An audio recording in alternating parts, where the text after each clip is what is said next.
Just wait. Okay. You'll wait and All right. see. All right. Fucking All right. hold on to your horses, brother.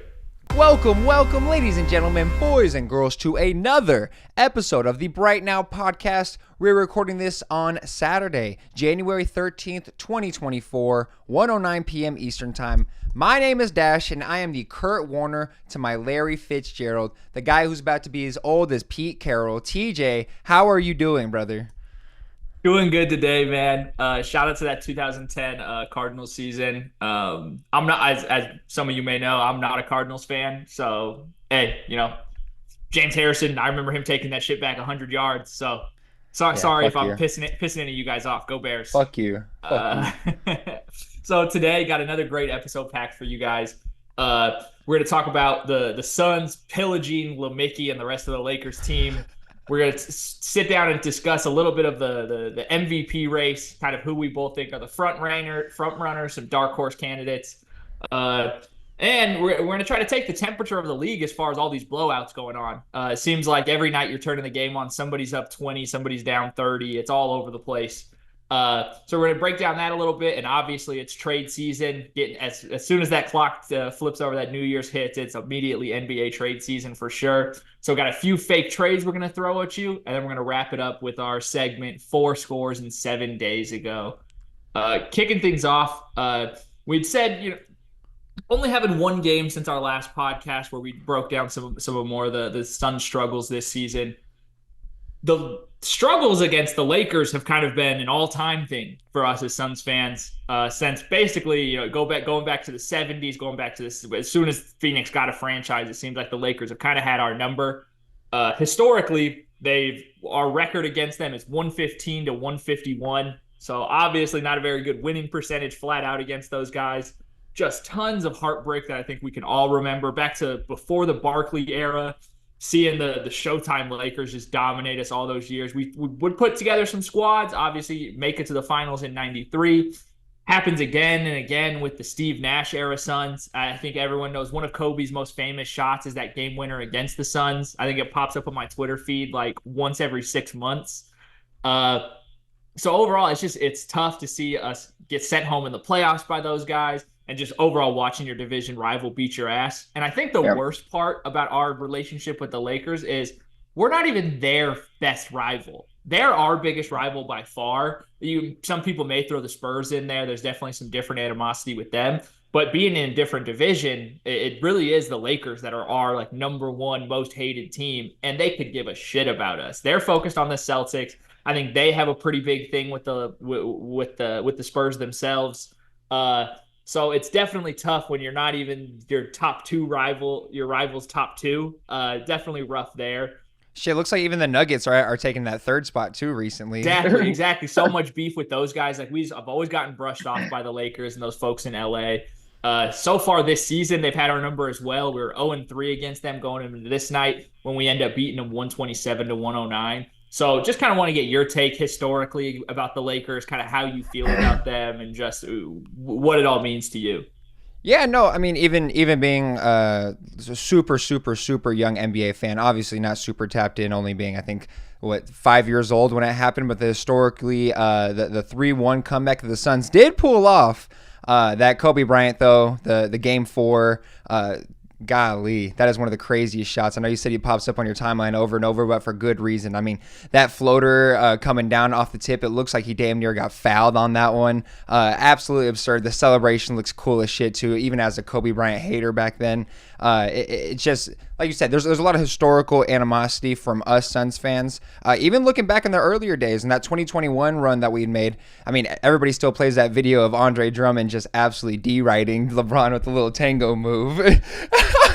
And you got Anthony Davis coming on post-game after we beat them in Game 6 saying that, these guys would stand no chance if we were healthy out here. Well, AD, that's been an issue with your whole career. So, I mean, I don't know what to tell you, buddy. But I think that it is cool. I think that we do still have a chance as much as we can be negative towards the Suns of this year and what the struggles that we've seen.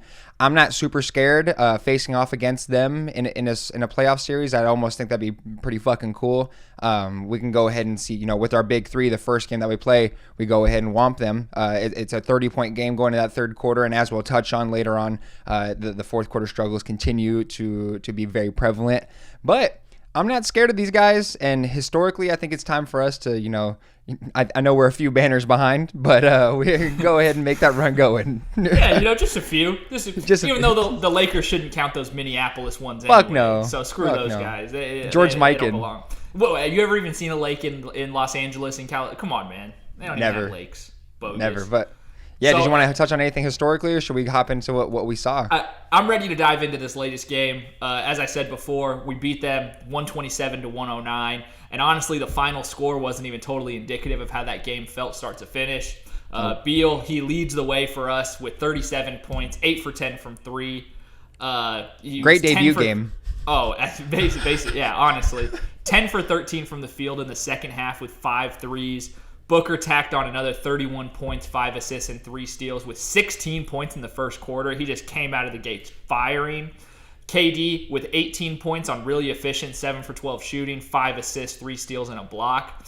It really just felt like they just took care of business. Like if you just look at the stats for that game, our next leading scorer was Yusuf Nurkic with 9 points. And honestly, I felt great about it. That's exactly kind of how our scoring breakdown should go most nights if everything's working well. Then the next best part of this whole game was the Lakers' big two just really didn't show up. LeBron finished with 10 points, 3 for 11 from the field. It seemed like he sensed it early that this game was getting out of hand for them. I know early in the second quarter he starts belly aching about that ankle roll, really drags it out like LeBron always does. If he gets a bump or a scratch, he's going to act like he got stabbed or shot. The body language was there for sure, right? Absolutely. He just did not. It just seemed like it was just not their night. Anthony Davis with 13 points, 6 for 11. They combined for only 6 in the second half in total, which is a little skewed because they didn't play in the fourth. But then their leading scorer ended up being D'Angelo Russell with 19. Just based on kind of our big three versus their big two, how'd you feel about that performance? No, it felt super cool, and it's just, they talked about it in the broadcast the whole time, but, Bradley Beal coming out here looking a lot more natural with his movement, getting better timing on some of those and ones that he had, and actually making layups. We've seen a bunch of games recently where Bradley Beal is just missing point blank at the rim, and it felt like a lot of his shots were confidence-based, and it's kind of a bigger picture that I want to talk about. With this, it looked like the Suns were having fun for the first time. I mean, even on that, I think we won 5 of our last 8 games. We had, those really bad losses recently, but it looked like these guys were actually having fun. You see Bradley Beal out there smiling. You see Kevin Durant guarding LeBron full court, guarding him the whole game, which is super cool to see. It's seen Devin Booker. We like to talk about the mid-range shots that people don't love, but shit, with those Devin Booker, those 6 feet away from the basket, 8 feet away from the baskets, you want those being taken because that man is wet. But no, I really liked what I was seeing. It seemed like they, if the big three can continue to just find the weakest link and just go at it, which was Austin Reeves this game, because they were just picking at that man over and over and over, and it was just a sight to see. Really liked what I saw from there. And then speaking as a big three as a whole, or just the Phoenix Suns as a whole, I mean, we're going to win games when we shoot more shots than the other team. The pace being picked up a little bit more. It seems like threes were an emphasis, which I love to see. I know me and you were talking about that. Did you notice the 3-point shooting going up? Yeah, absolutely. And Booker had even mentioned it in the press conference too. It was in the same conference where he had said that KD came to him before the game and said, "Hey, focus on being aggressive. I'll get myself involved if I have to." I mean, shit, he's basically thinking, motherfucker, I played with Russell Westbrook. I know how to find my shots in the flow of a game when guys are dominating the ball. Yeah. And in that same breath, Booker mentions that they do need to shoot more threes because they have elite shooters across the board. We got the top 2 3-point shooters in the league with KD and Grayson Allen. It just makes sense for us to take more, especially with the way our team's built. That's what we spent so much of Tuesday's pod talking about, is just how our play style can improve if we can just get more shots up. In this game, it really did come down to just the Suns flat out making more shots. We had 6 more field goals overall off 13 more attempts. They handle the turnover battle with 7 more points off turnovers than the other team. Win the free throw contest as well, 21 makes to 16, which is really good, especially against a Lakers team who we just flat out know gets the most calls in the league. That's what happens when you have LeBron on your team. That Toronto game we saw. Exactly. And so the one semi-negative part, which I hesitate to even bring up, was that we do lose the fourth quarter again. None of the Lakers stars touched the floor in that final minute, or the final 12. Booker played 4.5 minutes. KD with 6. Beal with 2.5. So still kind of confused as to why those guys got so much run in the fourth, specifically KD there. But Yeah. hey, we were up 105-78. We're up 27 at the end of the third. I can live with us kind of losing that when we have most of our bench squad in. That's kind of what happens. But so I don't kind of have to take that quarter with a grain of salt. And that's why I think that the final score wasn't really reflective of the whole game. Yeah, I think you're right. And just some of the vibes things that I kind of wanted to touch on was, Josh Okogie had a stretch right there where the Lakers were kind of getting on a run, and he just had a steal. He had that crazy and one dunk. He had That the triple big pump dunk. fake, Ugh. huge dunk on Hayes. I don't know if you saw it, but the triple pump fake that he had, Bradley Beal gave him an absolute dot. And he saw that. I think it was AD and LeBron in the paint. And Okogie, I would do the same shit. He did 3 pump fakes and went up and got the and one, actually, which just further killed any sense of momentum that the Lakers were gaining. Frank Vogel called a timeout right before then. So it seems like we're improving on little things. I don't want to overreact. I know we've seen some of the similar things over and over throughout the season. But, this is a good step in the right direction. This is not going to change necessarily the grade that I've given this team so far. But we continue to show consistency. I think I have some faith in the Suns team. Also, I saw quite a few possessions where it looked like what it's supposed to. The big three driving and kicking and just having extra passes. Yusuf Nurkic had a play where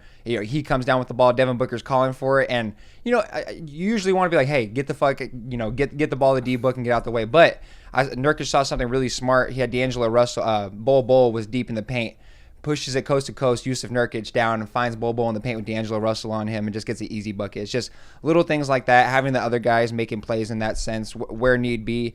Just really happy. And like I said, it all goes back to the Suns having fun on the court. Fun. Yeah, absolutely. That having that fun and the joy just lets you be more free to make those high IQ plays, just like Nurk is talking about. He's got an excellent basketball IQ. Book, Beal, Durant, all the same things. I think Grayson Allen, 4 years under Coach K, he's going to know a thing or two about basketball. Eric Gordon, just an absolute journeyman in this league, knows all the kind of tricks in the book as an old scorer. So yeah. I definitely feel you there that when the joy is up, all of that other stuff is going to be clicking on a high cylinder. It did also seem like Bradley Beal came into this game hearing that talk about Reeves versus Beal that your boy Nick Wright had kind of started. And so I do want to say, I think that takes ridiculous to say that you'd rather have Reeves as your third option than Beal, but I do see his logic there with thinking Reeves is much more ready and willing to defer to other guys and can make those smarter passes. But Beal is just flat out better. He's a killer, and you can't put those guys. They aren't even in the same echelon of players. So it's just a ridiculous take to say. But it felt like he heard it, and specifically in that second half where he was just absolutely on a tear, just dominant. Yeah, and just to clarify for all the fans, we do not rock with Nick Wright. Just a heads up. Unless you want to do a collaboration, Nick Wright, we love you. I think the LeBron takes were really intelligent. You saying that he's gonna be really good, I thought that was really smart of you. But no, otherwise I think you're right. Just like how I was saying, they're picking at Austin Reeves and taking shit personal, which I love to see. And especially with these two teams being so close in the conference standings at the moment, and the Suns just etching that lead even more. Really happy to see that. Do you have anything else you want to touch on the Suns game before we go into the deeper league stuff? No, it's nice. We had bellyached ourselves on that Tuesday pod about how the only team we'd beaten in the division was the Warriors. So we got another crack at the Lakers and finally get to take one home. So that's really fantastic to see, and let's just hope we can kind of continue to build off of it and just, hey, let it fly, fellas. Let it fly. Yes, sir. All right, let's hop into everybody's favorite discussion, the MVP, coming up after the break. Noise. Beast mode. Beast mode. Super mega beast mode. And we're back, and me and TJ are going to be predicting the potential 2024 MVPs. And I'll start off right off the bat, and I'm not breaking any news with this one. I'm not really, what? Huh? It's Nikola Jokic. He's played 38 out of 40 games this year, has never played under 69 games in a season, so it seems like a pretty good bet that he'll get over that 65-game hump. But hear me out. When we talk about the cream of the crop, the guy who's an entire engine of an offense, a guy who cares about nothing more than winning basketball games, his family, and taking care of horses, a guy who we've seen rub off on the rest of his teammates to be better basketball players by being willing to make extra passes, not care about outside factors, being open about big moments and how his guys need to respond. And I haven't even brought up numbers yet. Let's go counting stats. My favorite part, 9.2 assists on his lowest turnover percentage of his career. Add in almost 12 rebounds a game, sprinkle on top 25.5 points on 57, 35, 82 shooting splits. Damn near triple-double on 65% shooting. You want me to go deeper into the numbers? He's leading the league in box plus minus with an astounding 13.8, which would break the record for best in a season. And do you know whose record he's breaking, TJ? His own from the 21-22 season. He is flat out the most valuable player in the league. No ands, ors, ifs, or buts about it. The only reason he wouldn't win this season, barring injury, is if the voters' fatigue is strong enough to sway them away from, someone who plays a little better defense. Even though, for the record, he is leading the league in defensive box plus minus at the same time, which would be my case for the dude I have next. But I don't even know if the other two matter. He has the moments too, TJ. Hear me out. That huge comeback win against the Warriors where he hits a damn near half-court three to get his team the dub against the Dubs, showing the most fucking emotion we've ever seen from Jokic, even after winning the championship. You could also slide in the moments where he only misses like one or two shots in his games, but you don't even need those for his already convincing case. No, laid it on pretty thick there, and I got Jokic is on my list. He's definitely on the very short list in this conversation for the award. I think the biggest knock that you could probably say against Jokic is that, like we saw in that Pistons game where he only takes 4 shots, and the way they finished last season with him kind of taking some more games off down the stretch to prepare for the championship run, is he doesn't really care about the MVP award, it seems, and part of it is having to go out night to night and showing that you are the MVP, which it feels like my number one guy is doing, and he's trying very hard to specifically win this award. But you definitely can't go wrong with that. It's very possible, especially just consider the value to his team and how much worse they would be without him. Mm-hmm. They actually have to, DeAndre Jordan gets minutes some nights for that team. You know what I mean? So if he wasn't around, they would be middle of the pack to play in team for sure. So I definitely hear you there, and you just can't you really can't argue anything against that. So going into my number one this is the guy who I think is pretty consensus if the season ended right now is going to be the MVP of this season, and that's Joel Embiid. It's an absolutely historic offensive season. I know the big knock against him is he even going to be able to get to that 65 game mark? I think he's only got like 8 or 9 left to miss if he does want to hit that mark. But I think he's keeping an eye on that and understands. I think the team understands. Like, they're not going to sit him too many games once it comes down to that award season. But I just want to put in context how historic this season is by Joel Embiid, because it's not really getting talked about enough. Obviously, it's 34 points a game. Absolutely ridiculous scoring. We all see the free throw numbers. He can get to the line better than anybody in the league. But I need to take us all the way back to 1962 for this. In that's the season Wilt averaged 50.4 points per game for the Philadelphia Warriors. They averaged in that season 131 team possessions per game. For context, this year the 76ers are only averaging 99 possessions per game. So that pace back then was just absolutely ridiculous, and that's helped lead him to 50.4 points. So if you go down and kind of do the math on it and look at the per 36 minutes, Embiid's averaging 36.5, and Wilt was only averaging 37.4. So if he was playing at that pace, he would be averaging 50 points a game. So far this season, Embiid is averaging 49 points per 100 possessions. So he's basically there. An average NBA game is 100 possessions if you were to just play the entire game.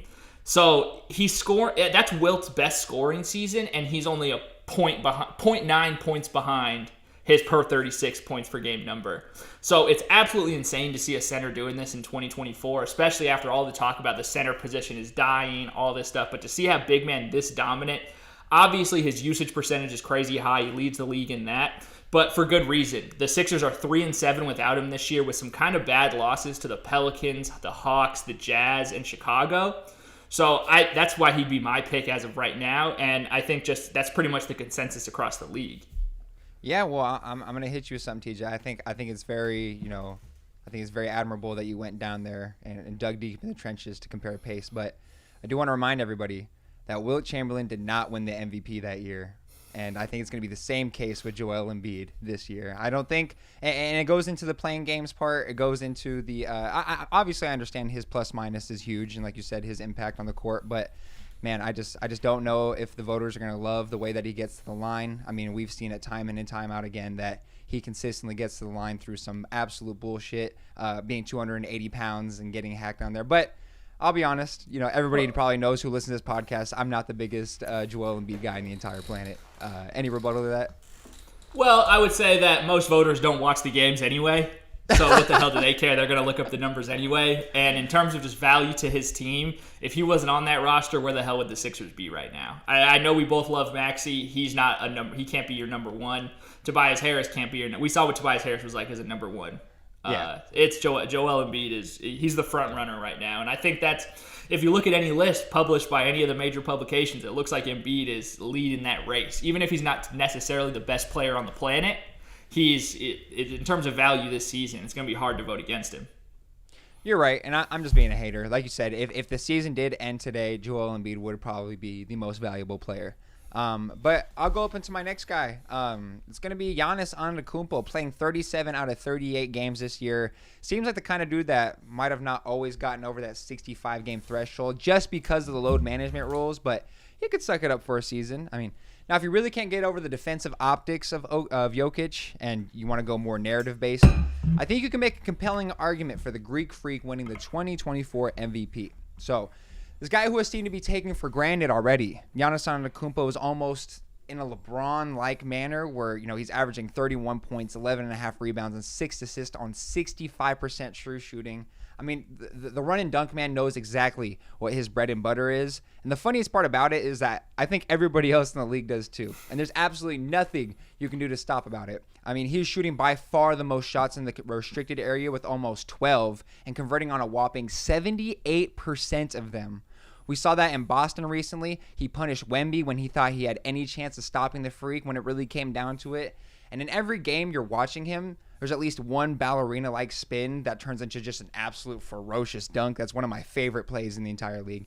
I mean, the 6'11", 240-pounder is coming off a fairly disappointing loss in the playoffs. I mean, he did hurt his back, but a lot of people are already forgetting about that. And not to mention, that team is quietly creeping up on the Boston Celtics for that number 1 seed. We've seen Boston lose to the Pacers recently, not having some of the best performances, just with JT being out and everything.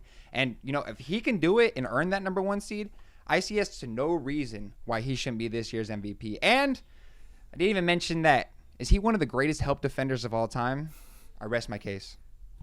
No, and before I kind of counter that, I do want to clarify for the people. I have Giannis's shoes. I had his biography. I got a Funko Pop of the dude.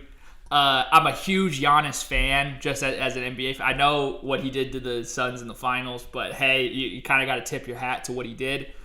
I didn't have him. I know we put together 4 people for this list. He would have been 5 for me. Oh. I had to leave him off here. Part of it is just the optics of everything going on around that season. It just seems like there's so much dysfunction with that Bucks team, no matter how good they're playing, or at least that's the sounds coming out of it. I've said it before. I don't like his attitude toward his teammates right now in terms of not going over to the bench. I did like his quote about how the equipment manager even needs to be better. Like, I do appreciate that leadership. And another guy that you can't go wrong with, and I could easily have flipped pretty much any of these 4 guys for Giannis at the end of the day. I just kind of went a different route. But absolutely, he's a top 3 player in the planet, undisputed. Like, there's no ifs, ands, or buts about that for sure. But he just and on my list for sure, definitely on my list. So we'll see how it plays out. If the Bucks do grab that 1 seed, and it still is, and he's still putting up those kind of crazy numbers again, I mean, a 3rd MVP for him definitely puts him in some rare air. Yeah, 100%. Who do you got at number 2? Luka Doncic. Oh.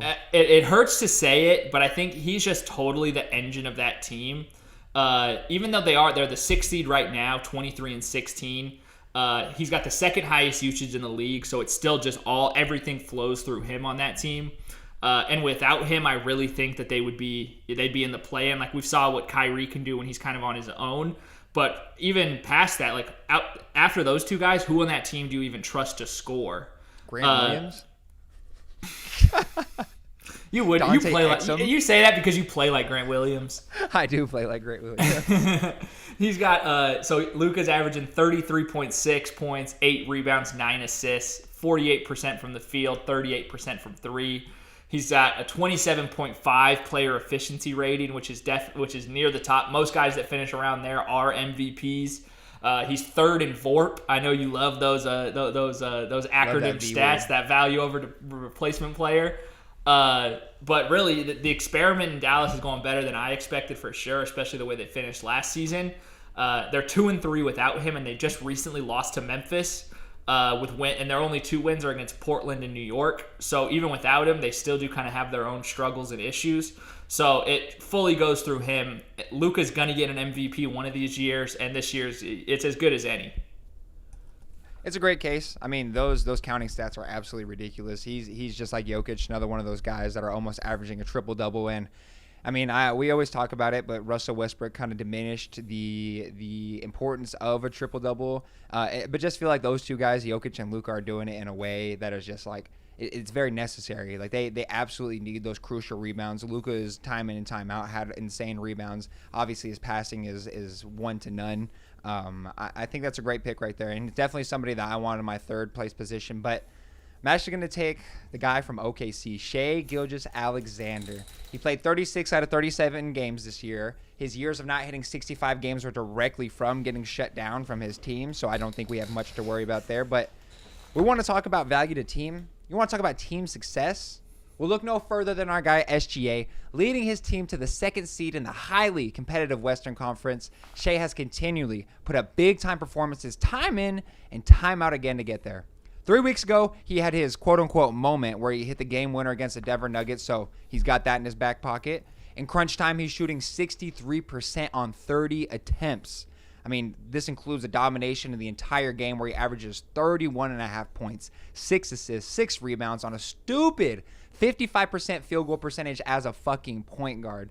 And one of my favorite parts about SGA is his ability to read passing lanes, leading the league in steals at 2.3 a game currently. Just mucking it up for the entire team's defense. And it's not even purely passing lanes. A lot of it's just quick hands, just disturbing the point guard on the other team while they're trying to set up their offense.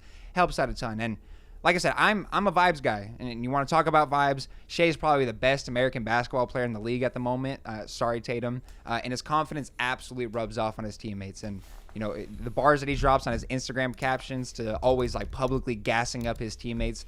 It's Shai's team, and nobody in that organization would have it any other way. I gotta correct you on something there. What? SGA's Canadian. Oh shit, North American. I'm sorry. There you go. I'll North take American. it. I'll take it. North American. But yeah. So I had SGA as my fourth. So I'm just gonna jump in and kind of give my thoughts on him here. Yeah. He has the advanced stats case, 2nd in VORP behind Joker, 3rd in box plus minus. He's got the team success case, 2nd in the West, the 3rd best record in the league, and they could easily make a run for the top seed. They're 0.5 games back from the Timberwolves right now. Mm-hmm. He's only missed 1 game.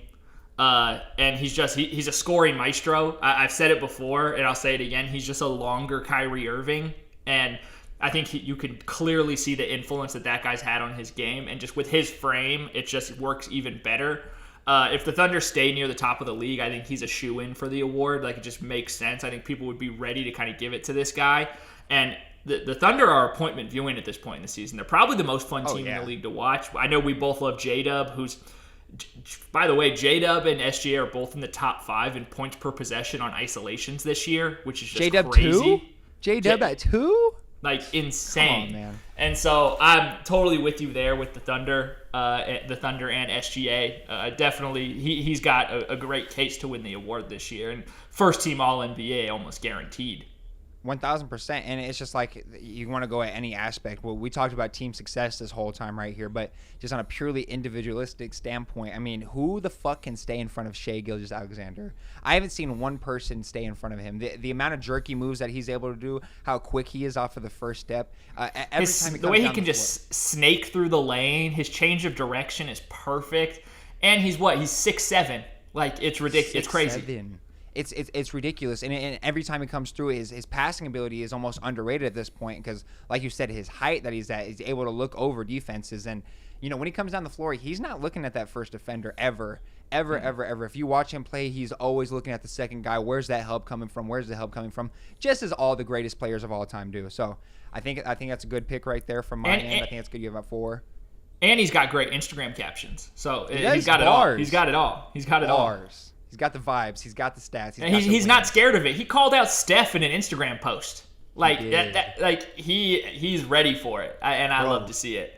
And then won the next game after that. I thought Steph was going to come out with some fire, and then won the next game after that. Is he the best point guard in the league? Oh! Based on what we're talking about right now, bro, has he taken Steph's crown? Oh! Yes. I think so too, man. I think so. This season alone, it has to be. So for my last guy, this was technically third on my list. So my list goes Embiid, Luka, Joker, SGA. So just wanted to throw a few more thoughts on Joker. I know you'd mentioned it before. He leads the league in basically every advanced stat you could think of: VORP, OBPM, DPPM. You've already listed out all his counting numbers. He assists on 44% of all field goals when he's on the court. The only person ahead of him is Halliburton, Halliburton's at 50%, which is it's absolutely insane.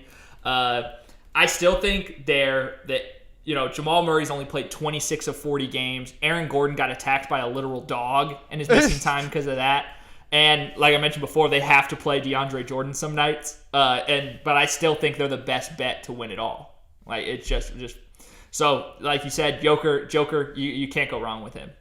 Yeah, I mean, prove me wrong, somebody else. It absolutely feels that way. He's just going to go in, and it seems like a team. I know we talked about it on a phone call before, but it seems like I'm not trying to be too far ahead of myself, but it's almost a LeBron effect. I mean, we've seen this team go up and ramp it up in the playoffs, whether it be defensively or offensively, and with the team being a little bit like lower on the totem pole at the moment in the regular season, they're still third seed right now. Mm-hmm. I mean, fucking A. I'll take it. Absolutely. So, going into my dark horse candidate, I think you'll be a little bit surprised by this one, but I do have a case. Kevin Durant playing 31 out of 38 games this year. Might be a tricky case, in terms of the injuries and then obviously with the team's success at the moment. But hear me out. I'm aware the Suns are 7 games behind the Timberwolves, so that 1 seed. But in this wild Western Conference, it truly seems like, you never know what kind of team could skid. Barring injury, you can absolutely see someone just taking a shit in terms of those teams. But the Phoenix Suns have dealt with injury luck with Bradley Beal and even Booker in a lot of their games. KD playing the most out of those 3. But who's been fairly consistent at keeping our heads above water? It's been Kevin Durant, averaging 29 points, 6.5 rebounds, and 6 assists on 52, 47, 88 shooting splits.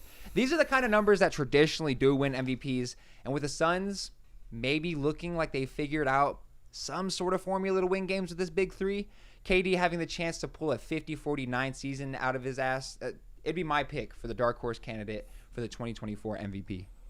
I love it. I would be absolutely thrilled. Let's start the campaign now for sure. The case against it, one of them would be if he won it, he'd be the oldest MVP ever. He would be older than Karl Malone in his season. Your GOAT. Fuck you. And then also, like you said, the team success. Another part of it is playing with Booker. How many people are going to think Booker's the real MVP versus KD? It's a little bit not quite as clear. I would love to see it. The numbers that you laid out, he's going to have the case. If they can climb up in the standings, I think it's going to be very hard to leave him off of the ballot. Yep, I think you're right. Well, that's going to wrap up our MVP talks. If we can just do a little rundown, do it one more time, TJ. Who were your top 4? Joel Embiid, number 1. Luka Doncic, 2. Followed by Joker at 3. And then rounding it out with Shai Gilgeous-Alexander. Nikola Jokic at 1, Giannis Antetokounmpo at 2, Shai Gilgeous-Alexander at 3, and Kevin Durant at 4. But it's going to wrap it up for our MVP talks. Coming up next, we got some interesting stuff to talk about. We're going to be talking about the blowouts that have been currently happening in the league and some spicy trades. Coming up next. I told James Harden he was a bitch, and James Harden and hey, Joel, he's dominant, but James Harden, you're a bitch. And we're back, and we're talking about the blowouts that we've seen. TJ, we've seen some crazy scores this past week. Let me read you some of the absurd one-sided games we've had just since Monday. Starting with our precious Phoenix Suns losing to the LA Clippers 138-111, 27-point loss. Knicks beat the Blazers by 28. Kings beat the Hornets by 25. Pelicans annihilate the Warriors by 36. Bucks mollywop the Celtics by 33. Spurs beat the Hornets last night by 36. And my favorite, the juiciest, the tastiest, the fifth largest point differential in league history. The Blazers get lit on fire, burned to the ground, and their ashes stomped on by the Thunder in a 62-point loss. 62! At Scoot Henderson now has the honor of holding the second worst plus-minus in the game with minus 56, which is just absolutely disgusting right there. The viewing experience hasn't been awesome, but I only included games that were lost by 25 points or more, and believe me, when I say there are many ones that I skipped over that were 18 to 23 point losses, looking at the same game this week. So, TJ, I wanted to present 3 theories to you as to why we might be seeing so many blowouts this season, or just this time of year at least. But firstly, I have to preface something. We have to acknowledge a straight up fact. I mean, it's undeniable at this point. Some of the old heads might not want to hear it, but the NBA currently has the highest level and amount of people that can hit difficult shots at a high percentage. Point blank, period, no argument. This is evident by the fact that the top 12 highest league average field goal percentage seasons are from the late 70s and all the seasons in between 1990, which makes sense considering the shots that were taken and the fast breaks with less possessions, right? Well, number 13 and 14 are this season and last season. And with the influx of threes being taken, that just means that guys are able to hit shots from fucking everywhere. So we got that down, that the league on average can hit shots, right? So Can I throw in a couple things there too, just in terms of that shot making? I don't know if you're going to touch on this. I don't want to step on your toes too much, but tell me. It's the best 3-point percentage in NBA history so far, tied with 2021. It's the best effective field goal percentage in NBA history, on only the 19th best pace since 1974. Best offensive rating all time, including the top 8 all time for a single team are from this season alone. Yep. The lowest turnover percentage since the data says 1970, but there's a couple of years there where that data just looks wonky, where it's at 1.2%, and then it jumps up to 12. But so it's the lowest. So guys are protecting the ball better than ever and shooting the ball better than ever. So take us into our theories. I just wanted to make the numbers back up that guys are better. No, 1,000%. So theory 1. With the NBA officially being in its dog days point post-Christmas, guys' names are being mentioned in trade rumors. Losses are starting to stack up. Teams will therefore lack consistency and nights when to exhibit maximum effort. For example, we saw the Portland Trail Blazers lose 3 times this week by over 20 points, knowing damn well that they're attempting to tank this year with a rebuilding roster, so they show up disgruntled and not a lot to play for. It sounds simple, but with the increase in league talent and teams' abilities to get hot from behind the arc, low effort will get punished severely, right?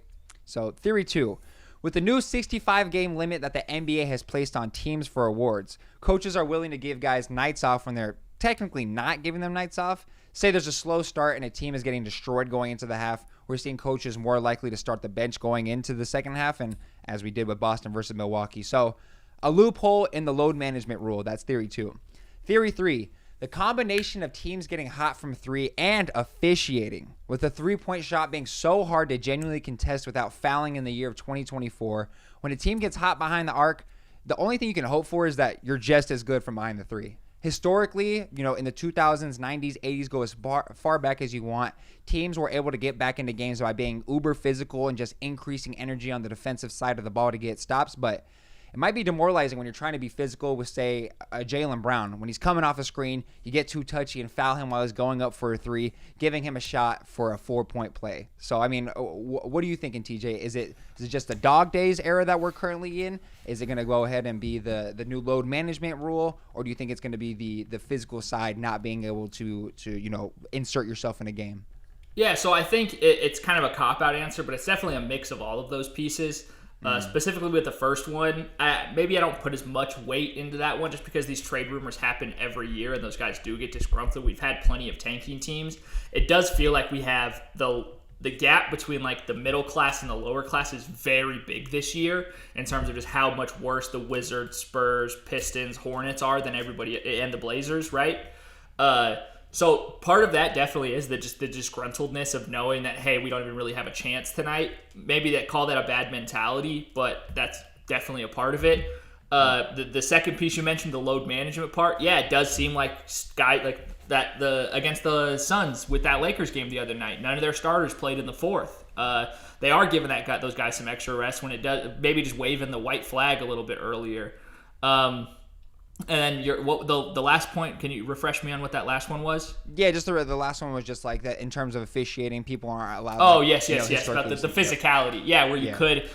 Yeah, now you either have to hope that you start hitting shots or they start missing shots. That's really what it comes down to. You just can't you can't force them into misses as well as you maybe could when you back in the day when the game was a little bit more physical. Definitely a mix of all those things. The number one thing that I would point to, though, is just the higher level of shot making. They always talk about kind of every game is just about regressing to the mean on just what your average kind of makes are, and that can when the teams already shoot high percentages, that means they're going to have nights where they shoot 50, 60% from three. And on the opposite end, you're going to have nights where you shoot 25% from three. And some days, those things can just overlap at the wrong time, and it just leads to some really lopsided scores. Yeah, no, I think it's real. I mean, I wouldn't say it's necessarily epidemic yet. It hasn't super. I've still been enjoying some of the games that we watched. I mean, obviously, the Suns blowout was fun just as a Suns fan. But, we've had our close games recently here. We had a 1-point game yesterday. We had a 1-point game the day before then. So, it could definitely be worse, but we'll definitely keep an eye out as a podcast to see if this blowout thing gets a little worse coming down the stretch of the season. But I know you had some fun stuff to talk about, some of your favorite things, which is trades. Talk to me. I really felt like I was trying to cook up some good deals on this one. Kept the Suns out of it. I've said it a bunch of times. We just don't have the pieces. I tried to figure out something.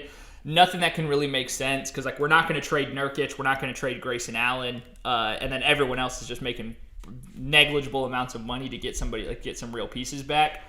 So this first one, I don't love doing this, but this is one's going to definitely help the Dallas Mavericks. My first trade piece is Dallas bringing in Pascal Siakam from Toronto. So this is how it could break down. The Mavericks have a couple of options to get this done. This is the one that I thought might be the most realistic.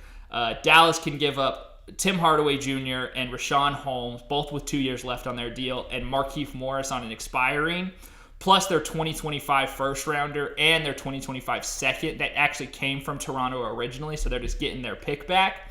And then Toronto would just have to give up Pascal Siakam. The Mavericks, they get to keep Grant Williams. The other version of the trade is Grant Williams in place of Holmes and Morris. So maybe Toronto wants to bring him in. I don't necessarily know why. He's just got a little bit more time left on his deal. But I think Dallas, it gives them a much better presence inside and another kind of go-to scorer. So I think that three would be very vicious. I think he would fit great next to Derek Lively into their starting lineup. You push Grant Williams to the bench. Sorry, Grant. That's just kind of how it goes. You're not as good as Pascal Siakam. And then Toronto, they just get a chance on Hardaway Jr., Rashawn Holmes. It just breaks up that Siakam contract into some more manageable trade pieces, or if they're just going to kind of eat those next 2 years. And then Markieff Morris, hey, he's making like $2.4 million a year. He'll be gone next year. So who do you think? Do you think these teams would agree to that? Who do you think says no first? Kind of how do you feel about this? Because I just think that'd be the best fit for Siakam. No, I kind of love this a lot. I mean, just looking at it from the Dallas point of view, I mean, it's absolutely going to help. Having that 4 position filled by somebody other than Grant Williams. I mean, not to say Pascal Siakam is the greatest 3-point shooter in the world, but he's basically on par with Grant Williams, if I'm not mistaken. So, yeah, just having somebody who's able to create, his own shot if need be or play that position, as we've seen him do in the 2019 Raptors championship team, him being a little younger version of himself. But he absolutely could play that third option role, and I think it would allow Kyrie Irving to go ahead and play his position a little bit more. With Tim Hardaway Jr. Being gone and replacing it with more size. I mean, Grant Williams is a huge guy. A lot of people like to say that not a slower down of some of the larger players in the league. Like we saw him on Boston. They just have a great scheme overall, so it might have been slightly misleading. But Grant Williams did as best as he could against guys like Giannis or Joel Embiid when it came down to that position. But man, I think I would like Pascal Siakam a little bit more there. I hear what you mean with the Grant Williams stuff, of him not being thrown into that trade, but Toronto would, in my opinion, be the first to say no, just because I think that they might be going for slightly retooling after what we've seen with RJ Barrett being over there, but and quickly just absolutely killing it over there. He's looking like a real starting point guard in this league, which we'd seen in New York, him coming off the bench just being an absolute talent. But man, it would, if I had to say who says no, it would be Toronto. But man, I don't see that off the table whatsoever. No, my only counter to you saying to Toronto saying no would be that this can match up with the Scotty Barnes IQ timeline a little bit better. If those guys do think they're going to be kind of corner pieces on good teams, just with those guys expiring in those next 2 years, that frees up like $30 million in cap space coming up. So I think that could be the one counter to that is, hey, we're not maybe retooling for now, and we're just going to kind of continue to get Scotty Barnes rest, but then you can make a run at a bigger name later in the in a couple of years from now. But definitely understand that Siakam. Can I counter you real quick? Go ahead. The only thing is just Toronto has historically not been able to sign people coming over there to get them over in Canada in the cold, harsh winters over there. Those damn taxes. Those damn taxes. But I mean, if Scotty Barnes continues to improve, I can see someone maybe on that, the middle class, edging at that higher class in terms of superstardom, taking a chance on that team, because I really like what they have going on over there, and I'm sure somebody else will too. So I really like that one. I would love to see that for both teams. As an NBA fan, would absolutely despise it as a Suns fan. Yeah, and that's kind of how you know it's a good trade. If we would we're like, please don't. Yeah. So coming in with the next trade. This one is going to solve all of the Warriors' problems. Whoa. And all the Lakers' problems and all the Bulls' problems. I know I'm still helping out West teams, but these are just the most interesting trades going on right now. Is Draymond still going to be around Golden State? What's going on with the Bulls and trying to get rid of their guys? The Lakers definitely could use some help. So this one, got a 3-teamer coming for you. Didn't include any picks in this one. I don't think it's necessary, although whatever, if teams want to throw in some junk, they definitely can. The only caveat is that a couple of these guys can't be traded for a couple of days until January 15th. So if you throw this in the trade machine today, it'll say no, but I promise you it could get done. Mm-hmm. Starts off with Golden State bringing in Vucevic and Rui Hachimura. They put out there that they want to find a 7-footer that can score. And I think Rui just gives them some much-needed size. Obviously not going to fill the Draymond role, but plays that same position. It will definitely be a big body that can help them out. In turn, Chicago would bring in Wiggins and D'Lo. Both the Lakers and Golden State would just be kind of punting on these two guys as far as a part of their future. The contracts aren't great for Chicago in terms of them being expiring, but it does kind of help them move around. And this is where some teams would most likely have sent some picks to Chicago, but that could definitely kind of get worked out. And then finally, the Lakers would need to bring in Draymond Green, Alex Caruso, and the Suns legend Javon Carter. So Draymond gets to go play with his LeBestie. The Warriors retool, and the Bulls just punt and say, hey, give us the highest draft pick we can get. I know it does sound kind of insane. We don't often see these kind of deals with the 3 teams. They're pretty rare, but I think that it's the right move for the Warriors, it's the right move for Chicago, and it's the right move for the Lakers. So the pushback that I have immediately, and I think that every Lakers fan would tell you, is that they really would like somebody coming onto the team with better shooting. And, none of those 3 guys that you did mention are necessarily amazing shooters. We've seen Javon Carter have fairly decent 3-point shooting outs, but I'm just not sure how reliable he's going to be as a whole. As an NBA fan, I would love to see Draymond Green. Alex Caruso shooting 40% from 3 this year. I'm saying though, you know the LeBron effect. How many was Caruso hitting when he was on the Lakers?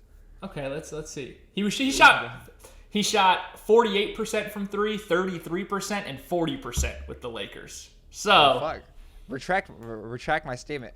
Well, okay. And defense, and he adds all that defense. So the only problem there is Lakers fans wouldn't know which white boy to vote for the All-Star team. That's the biggest issue with that. No, you're probably right. I'm not super opposed to that. Vucevic going on to the Warriors. I know that's what they said they want to do, and this is gonna be a new era without Bob Myers. But I think with Dunleavy instead. But have we just ever seen the Warriors been really good with like a skilled three, like a skilled five man? Like, I'm just trying to think, like, even with DeMarcus Cousins, I know he got injured, but I mean, it looked okay. I just, with the most success, you look at all those championship teams, it was guys like Kevon Looney, it was guys like Andrew Bogut out there, it was guys like JaVale McGee. So, I mean, I would like to see it. Don't get me wrong. Like, let's go ahead and do it. But I do think that. Well, what the Warriors are doing now just isn't working. So that's probably the biggest reason is that they do just need to change something up, and I think getting rid of Draymond is a big piece of that. So we'll see if Dinwiddie has the cojones to even move Draymond, because we know he's getting a statue.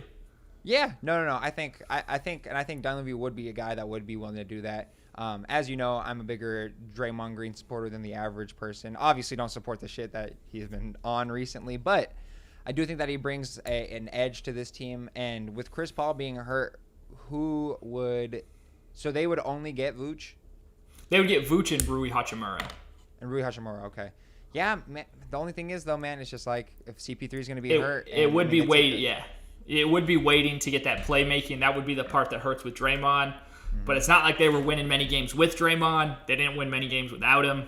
And at this point in his career, hearing Draymond talk about these most recent incidents and his attitude saying that he was going to retire because they said he needs to stop punching people in the face, like, I don't think he's going to change. I would put it at within a month of him being back, he's going to have an incident. I promise you. It's going to happen again. I would almost guarantee it. The only way it doesn't is a change of space. LeBron is definitely not going to let that shit fly, and we all know how much Draymond loves that guy. So, hey, I mean, maybe you're right. I might like the Pascal one just a little bit more, but like I said, as an NBA fan, I might like this one more just in terms of what it brings, all the content that we could talk about with that one. I mean, just the Draymond and LeBron thing alone would be fucking awesome to see. Just all the memes that come with it.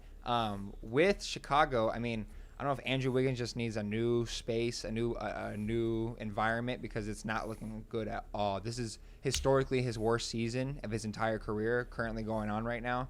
So definitely need to move on from Wiggins if possible. I think the Lakers need to move on from D'Lo bad.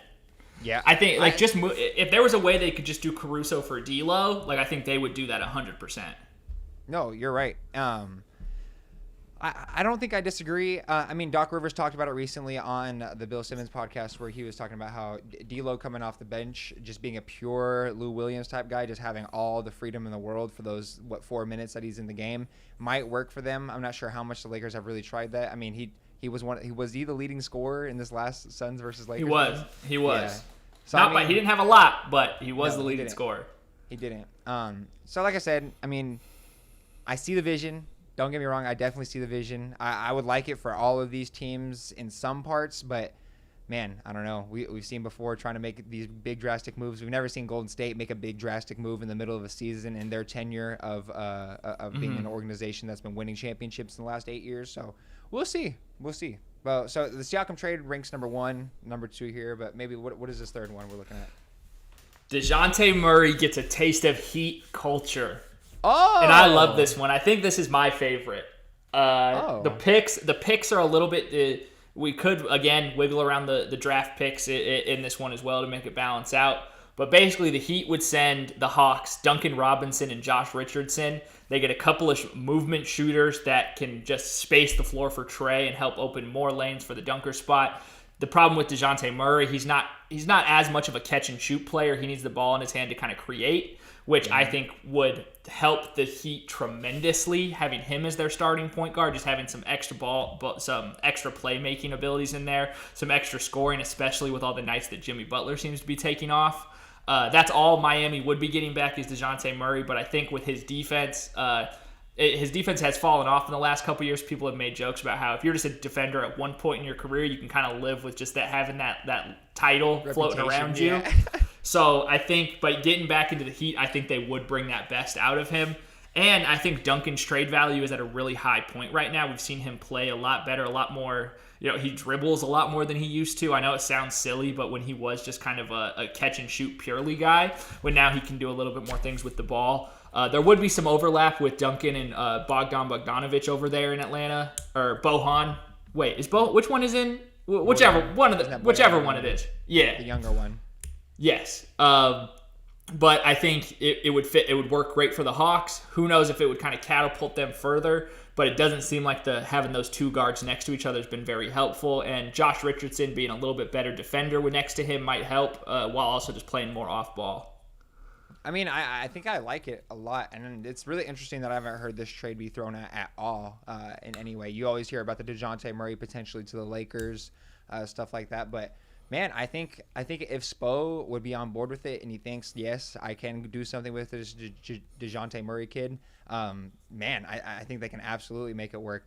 I would love to see DeJounte in that because I had a lot of high hopes for him. I'll be honest, TJ. I mean, like when he was at San Antonio coming over, I really thought that he was going to be, the X factor and work really good with Trey. But as you said, he needs the ball in his hands, pure flat out, and it would be a great addition over the fucking 47-year-old Kyle Lowry.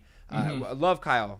Shows big playoff moments. He'll give you a charge every once in a while. He's just not the same guy. He's not the same guy, and that's okay. But I think he'd be an awesome veteran presence to still have on the roster. But, having someone like DeJounte, it would fit the timeline a little bit better. I don't know if you could fact check me real quick, but I think he's around 26, 27 years old. And that is just I want to say he's 27. Prime.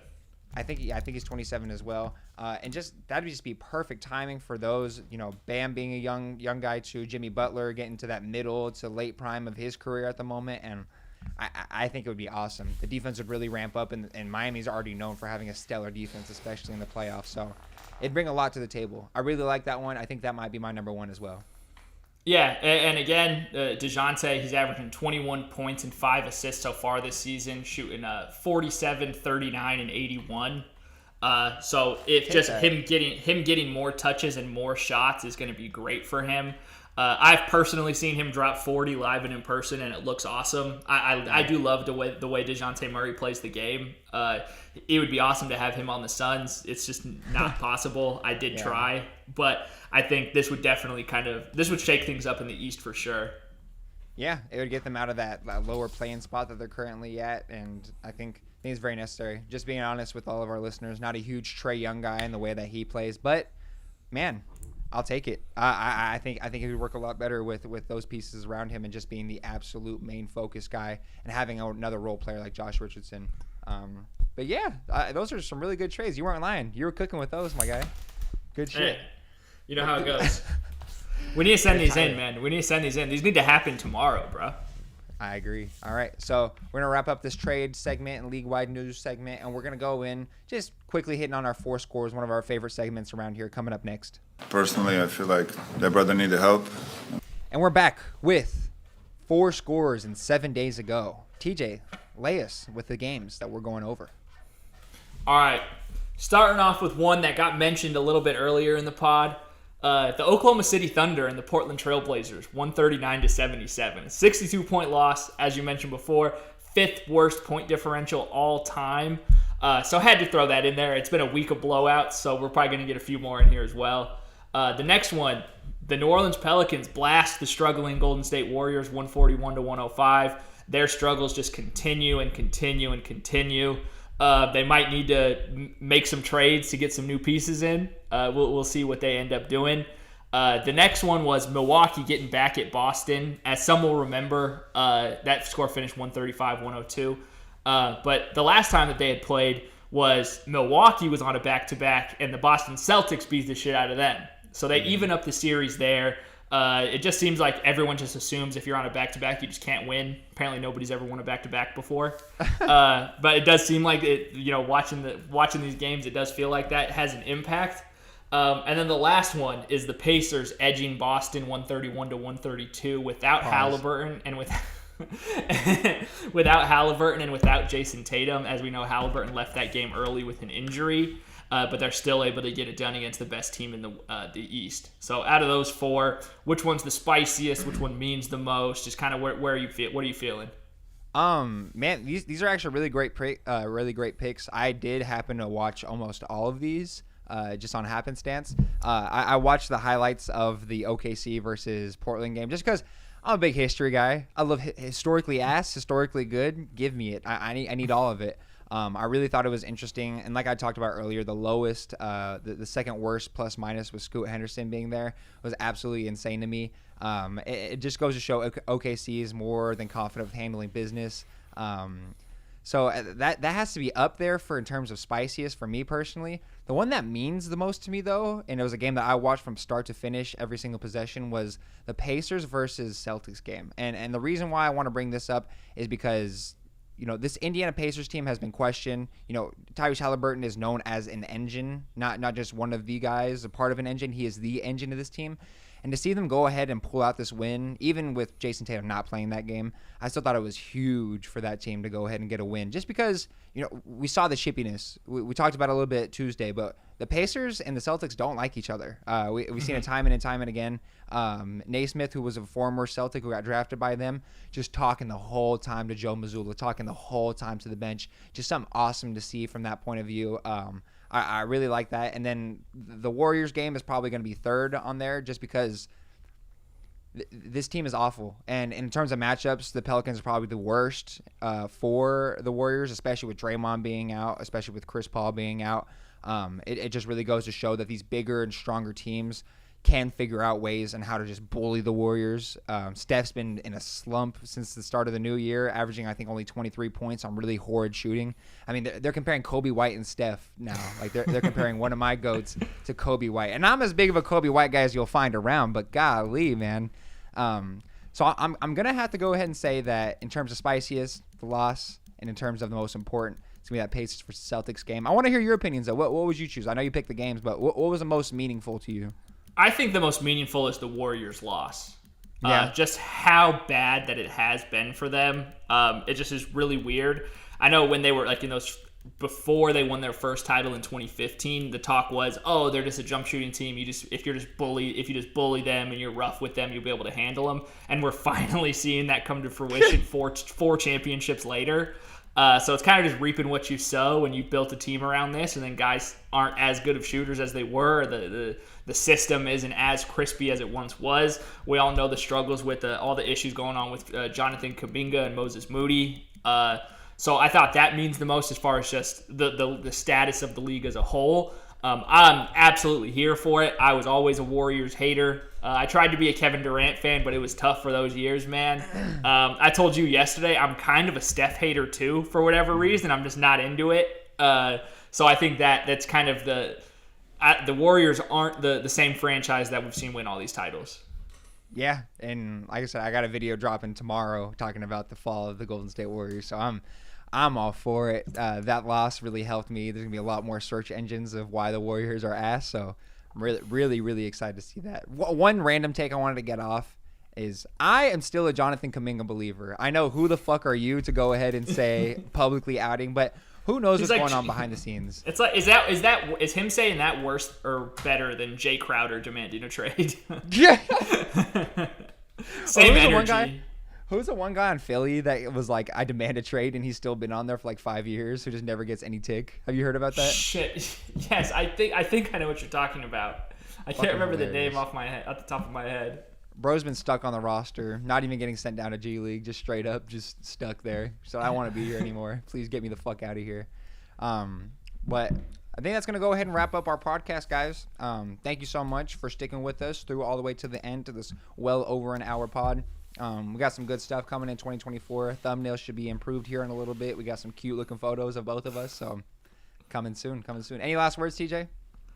Nah, feeling good, fellas. Let's see what the Suns can get done this next week, and we'll check back in with you guys on Monday. Actually, on MLK Day, we got some content coming back for you. Yes, sir. All right, ladies and gentlemen, as always, have a phenomenal rest of your day.